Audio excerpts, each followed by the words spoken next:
Ahí estuvimos escuchando entonces a Katia Ceballos, que es una joven millennial de 24 años y que es comunicadora y también es una activista bastante activa, valga la redundancia, en el tema de medio ambiente y ecología y el entorno natural. Vamos a continuar con estos programas, pero antes queríamos recordarles a nuestros televidentes que pueden seguirnos a través de nuestras redes sociales, en la cuenta de Twitter, @agencia_andina, y también en nuestro perfil del Facebook. Nuestra primera invitada en este programa tenemos a la señorita Nancy Arellano. Bienvenida, muchas gracias por acompañarnos en este programa. Ella es comunicadora política de Politín.p y ha realizado diversos estudios, diversos informes acerca justamente del joven, ¿no? Del joven actualmente y cuál es su rol en la sociedad. Ya hemos visto algunas de sus opiniones en el reportaje y queríamos saber, ¿el millennial exactamente es el joven que no, digamos que ha nacido en un periodo de tiempo y que tiene educación universitaria y técnica, o también son aquellos jóvenes que debido a circunstancias sociales o políticas o económicas no han podido estudiar y no tienen una instrucción debida? No, absolutamente. Se trata de una generación que se diferencia en sus posturas, pero no es menos cierto de que es una generación diversa. O sea, como bloque puede identificarse de forma diferenciada de los bloques anteriores, de los baby boomers o de la generación X, porque es un bloque mucho más diverso.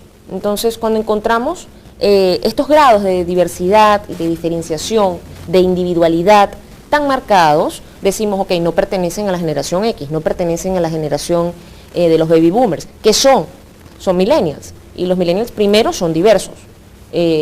Nosotros podemos, bueno, a nivel etario hablar de que son los nacidos después de 1980, pero la caracterización de esta generación se da más por sus aptitudes, sus actitudes hacia determinadas problemáticas sociales, hacia determinada forma de manejar los asuntos personales o su postura ante, bueno, los hechos económicos, los hechos políticos, etc.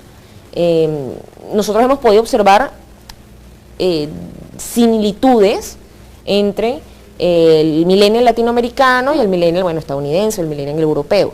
En todo caso, las características comunes derivan, bueno, de un fenómeno muy claro que es la globalización y de un fenómeno muy claro como es, bueno, las redes sociales, la posibilidad ahorita de incursionar en otras realidades de forma mucho más fácil por las migraciones, por las becas estudiantiles, por los créditos estudiantiles, los intercambios estudiantiles a nivel mundial, pero también por fenómenos como los mochileros.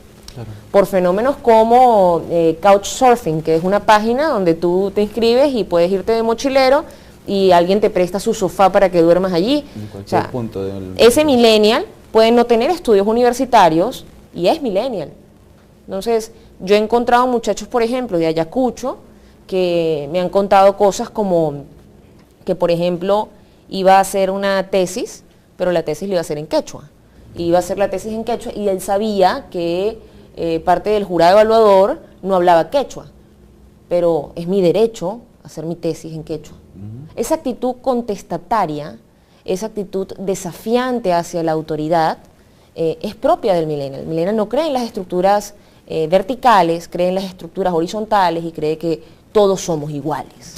Ahora, ubicando a los millennials en este proceso electoral, es un poco contradictorio pensar en ellos que son activistas en temas muy específicos, como por ejemplo, de pronto, protección a los animales, protección al medio ambiente, también acerca de los usos de las tecnologías, las redes sociales, etcétera.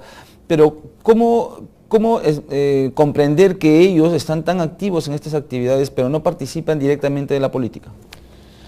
Porque hay un divorcio, justamente la política latinoamericana todavía permanece como una estructura muy rígida, muy vertical, entonces aleja en ese sentido.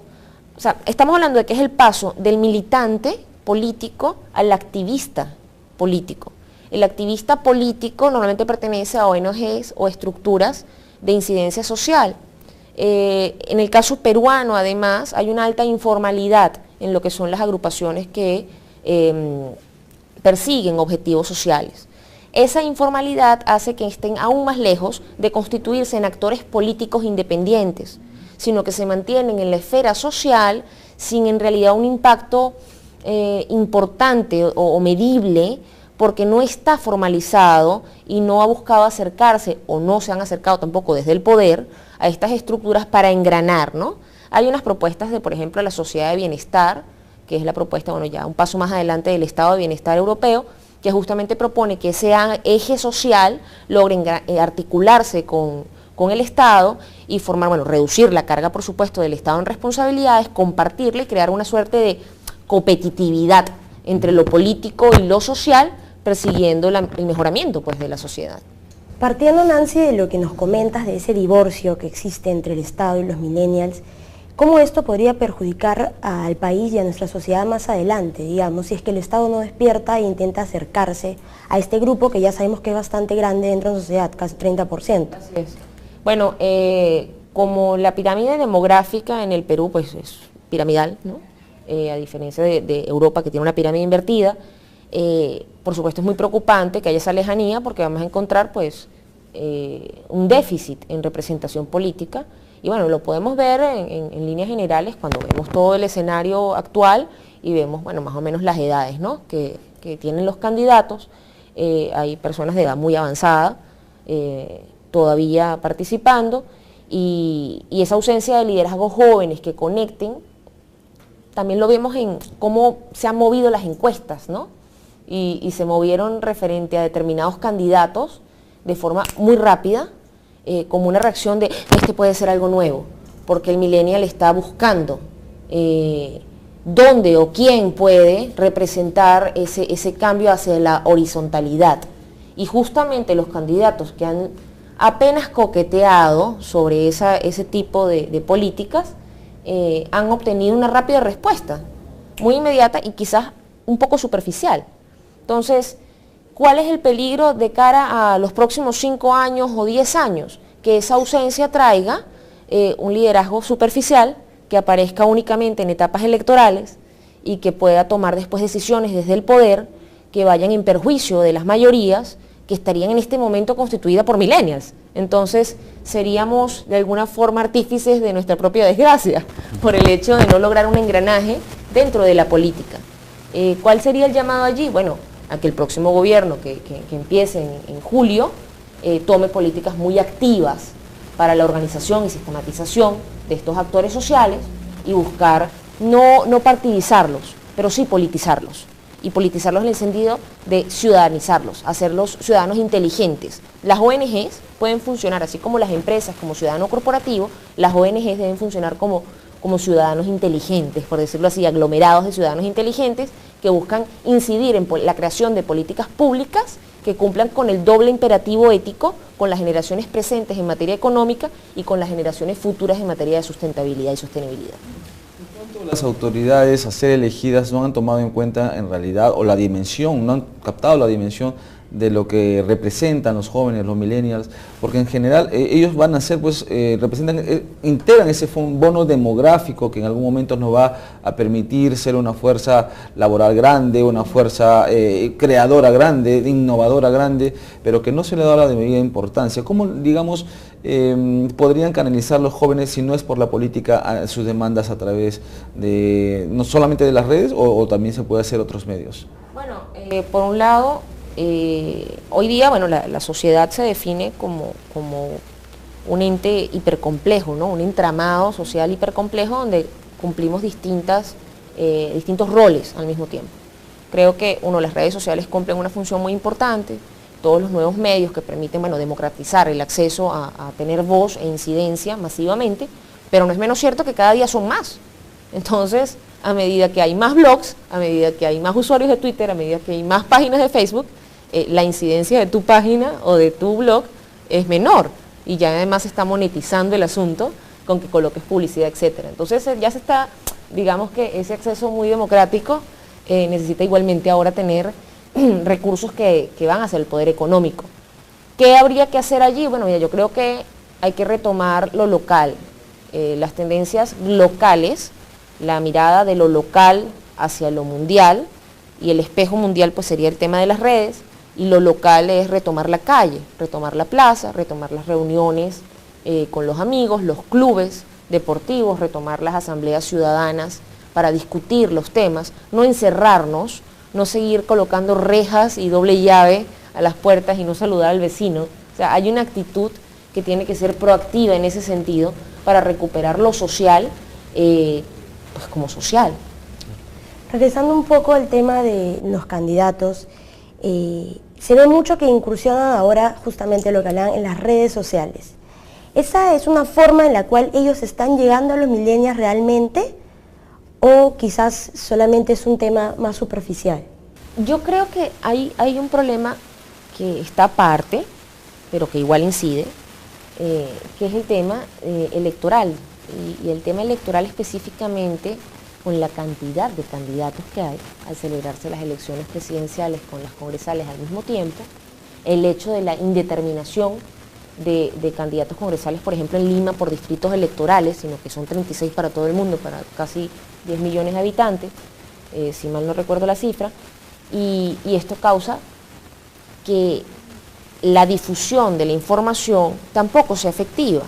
Ni puede haber una cobertura eficiente de todas las candidaturas en los medios, como tampoco puede haber un alcance eficiente a través de las redes sociales por la competencia pues, de tantas caras, tantas propuestas al mismo tiempo.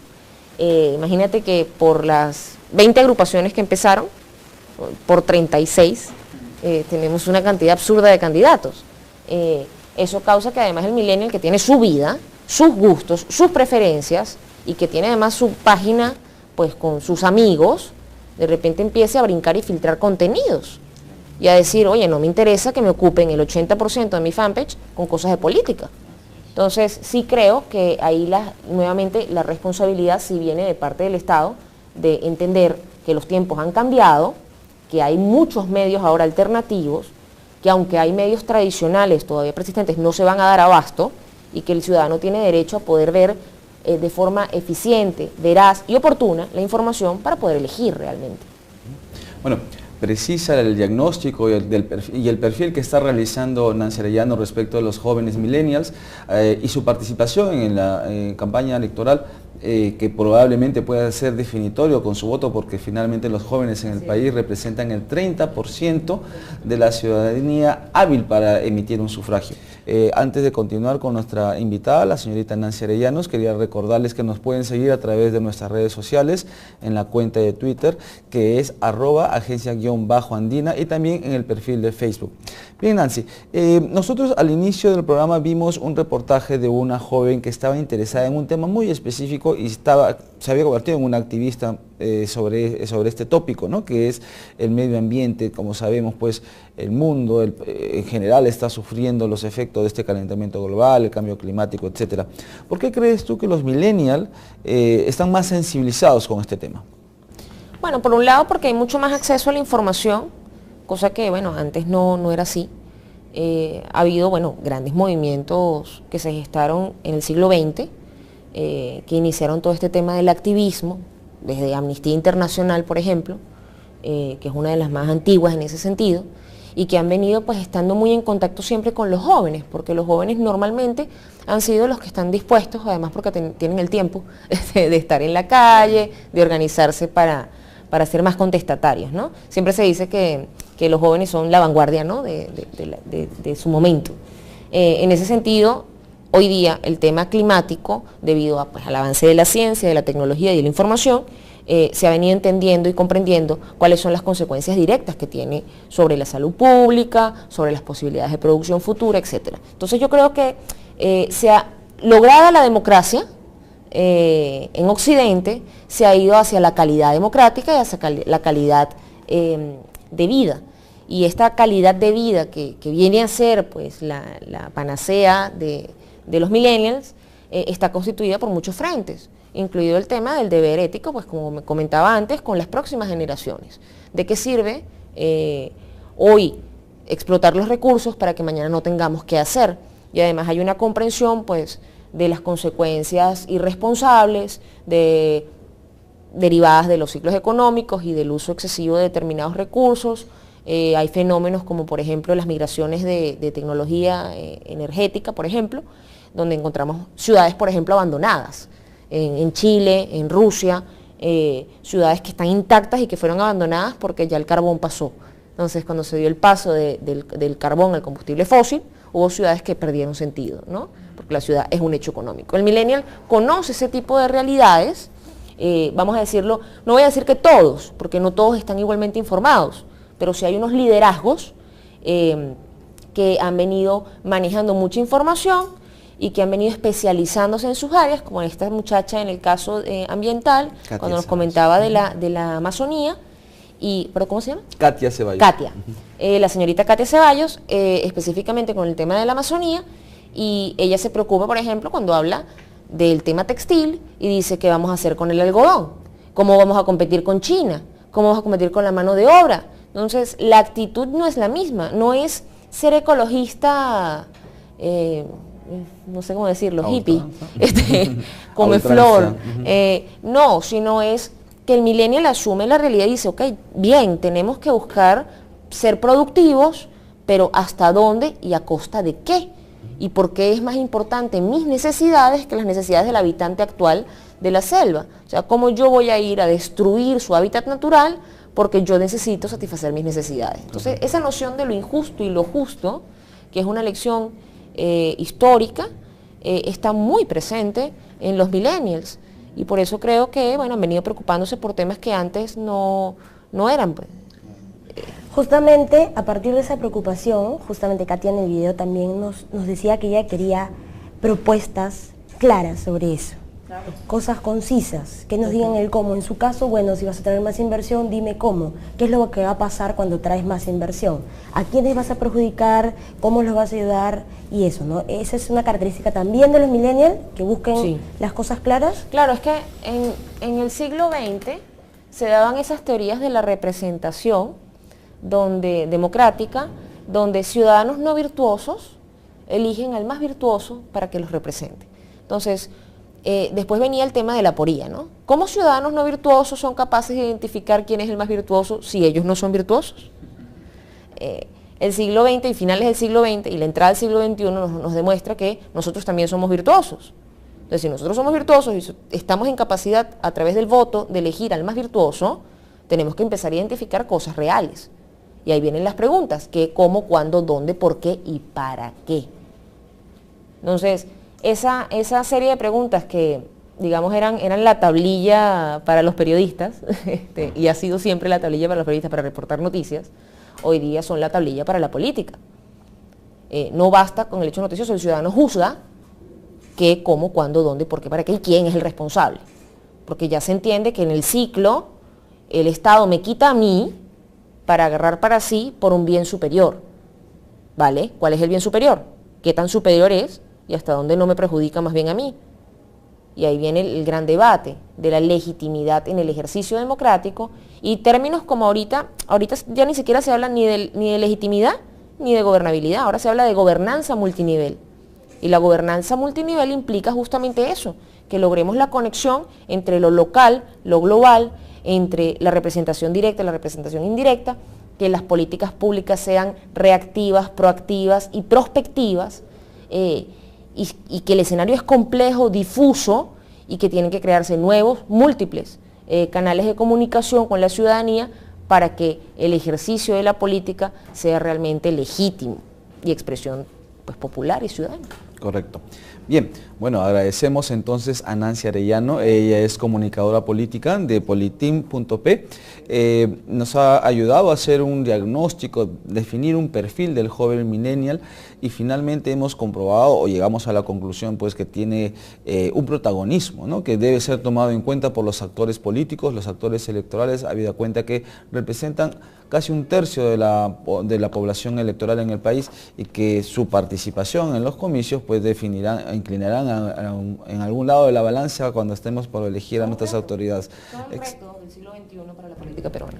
Así es. Bien, le agradecemos nuevamente a Nancy y nosotros también, esta es la culminación de esta edición de Mirada Electoral con este bloque especial que se denomina una mirada al voto juvenil, los millennials, y nosotros estamos retornando en una próxima edición aquí en Andina Canal Online y su programa Mirada Electoral. Hasta pronto.